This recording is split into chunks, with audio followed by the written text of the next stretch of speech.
આ તરફ મહેસાણામાં સહકારી રાજકારણ જોરદાર ગરમાયું છે। વિપુલ ચૌધરીએ ગોકળગઢમાં સતત ત્રીજી સભા ગજવી। શાસક અને પૂર્વ શાસકના શક્તિ પ્રદર્શનમાં ચૌધરી સમાજ બે ભાગમાં વહેંચાઈ ગયો। વિધાનસભા ચૂંટણી પહેલા ઉત્તર ગુજરાતમાં ચૌધરી સમાજમાં રાજકારણ ચરમસીમાએ પહોંચી ગયું છે। દૂધસાગર ડેરીના શાસક અને પૂર્વ શાસક પક્ષ શક્તિ પ્રદર્શનમાં લાગી ગયા છે। દૂધસાગર ડેરીના ચેરમેન અશોક ચૌધરીની સભા બાદ હવે વિપુલ ચૌધરીએ ગોકળગઢ ગામમાં ત્રીજી સભા ગજવી, જ્યાં ચૌધરી સમાજે તેમની સાકર તુલા કરી। ચૂંટણી પહેલા શક્તિ પ્રદર્શનની હોડમાં ચૌધરી સમાજ બે ભાગમાં વહેંચાઈ ગયો છે। ભાઈ શ્રી ધીરેનભાઈની ફરિયાદ સાંભળી તો એના ઉપરથી એવું લાગ્યું કે એક સમય હતો જ્યારે ભારતીય જનતા પાર્ટીમાં આજણો ભારત સરકારનો પણ મંત્રી હતો, રાજ્ય સરકારનો પણ મંત્રી હતો અને આજે કોંગ્રેસના બે ધારાસભ્ય હોય, પરંતુ મારી પાર્ટીનો ઘંટડી વગાડવાનો સમય આજણાઓનો આવ્યો હોય। નવાઈની વાત તો એ છે કે મહેસાણા દૂધસાગર ડેરીની ચૂંટણીમાં અશોક ચૌધરીની પરિવર્તન પેનલનો વિજય થયો। વિપુલ ચૌધરી જૂથને મોટો ઝટકો લાગ્યો। ખેરાલુ બેઠક પર વિપુલ ચૌધરીની હાર થઈ, તેમ છતાં અશોક ચૌધરી અને વિપુલ ચૌધરી વચ્ચે ભારે સંઘર્ષ જોવા મળી રહ્યો છે। દૂધસાગર ડેરી હવે સહકાર કરતા રાજકીય ચર્ચામાં ઓતપ્રોત થઈ ગઈ છે, ત્યારે ફરી એકવાર બંને પક્ષો વચ્ચે રાજકારણ ચરમસીમાએ પહોંચ્યું છે। Bureau report, news 18 Gujarati. કોરોનામાં દર્દીઓની ખડેપગે સેવા કરતા તબીબો હવે બેનરો સાથે રસ્તા પર ઉતરતા જોવા મળ્યા। કોર્પોરેશન દ્વારા લાગુ કરાયેલ સી ફોર્મના નિયમનો આહનાએ સખત શબ્દોમાં વિરોધ કર્યો।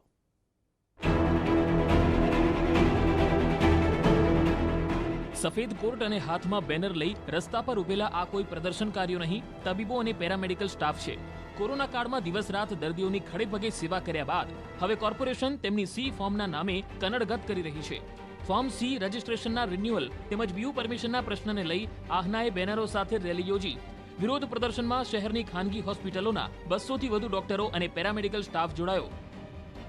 અમારો ખાસ એ મુદ્દો છે કે જે ફોર્મ સીની રિન્યુઅલની પ્રક્રિયા છે તેને સરળ બનાવવી જોઈએ। અત્યારે એક ખાલી બીયુનો કાયદો નાખીને અમદાવાદની આશરે 500થી વધારે હોસ્પિટલો 31/3/2022ના રોજ બંધ થઈ શકે તેમ છે અને તેનાથી આશરે 15,000થી વધારે કર્મચારીઓ બેકાર થઈ જશે અને આવતા સમયમાં તેથી પણ વધારે હોસ્પિટલો આ જતી રહેશે। સી ફોર્મ મુદ્દે આહનાને કેમ વિરોધ કરવો પડ્યો તેની માહિતી સમજીએ તો સી ફોર્મ એટલે હોસ્પિટલનું રજીસ્ટ્રેશન કરાવવાનું હોય ત્યારે આ ફોર્મ ભરીને આપવાનું હોય છે, જેમાં હોસ્પિટલ તેમજ તબીબોના સર્ટિફિકેટ અંગે માહિતી ભરવાની હોય છે। તાજેતરમાં અમદાવાદ મ્યુનિસિપલ કોર્પોરેશન દ્વારા આ સી ફોર્મમાં નવો નિયમ અચાનક લાવી દેવામાં આવ્યો છે, જેમાં અત્યાર સુધી સી ફોર્મમાં બીયુ પરમિશનના કાગળની જરૂરિયાત ન હતી, પરંતુ કોર્પોરેશન દ્વારા આ બીયુ પરમિશનનો નિયમ ફરજિયાત કર્યો છે। સી ફોર્મના રિન્યુઅલમાં બીયુ પરમિશન કાગળ લાવવામાં હોસ્પિટલોને અત્યારે તકલીફ પડી શકે છે, કારણ કે અનેક એવી હોસ્પિટલો વર્ષો જૂની બિલ્ડિંગોમાં છે જ્યાં બીયુ પરમિશન છે જ નહીં, જેથી જો આ નિયમ લાગુ કરવામાં આવે તો 500થી વધુ હોસ્પિટલો બંધ થઈ શકે છે। રાજકોટ, સુરત, વડોદરા, ગાંધીનગર જેવા શહેરોમાં આ નિયમ લાગુ કરાયો નથી, પરંતુ અમદાવાદ મ્યુનિસિપલ દ્વારા આ નિયમ લાગુ કરી દેવામાં આવ્યો છે। ડોક્ટરોએ સી ફોર્મના નિયમોમાં સુધારા અંગે વિરોધ કરી મ્યુનિસિપલ કમિશનરને આવેદનપત્ર આપવા રિવરફ્રન્ટ હાઉસ પહોંચ્યા હતા, પરંતુ કમિશનર ન મળતા તેઓ ગાંધીનગરમાં મુખ્યમંત્રી અને આરોગ્ય મંત્રીને પણ મળ્યા। સંજય ટાંક, ન્યૂઝ 18 ગુજરાતી, અમદાવાદ।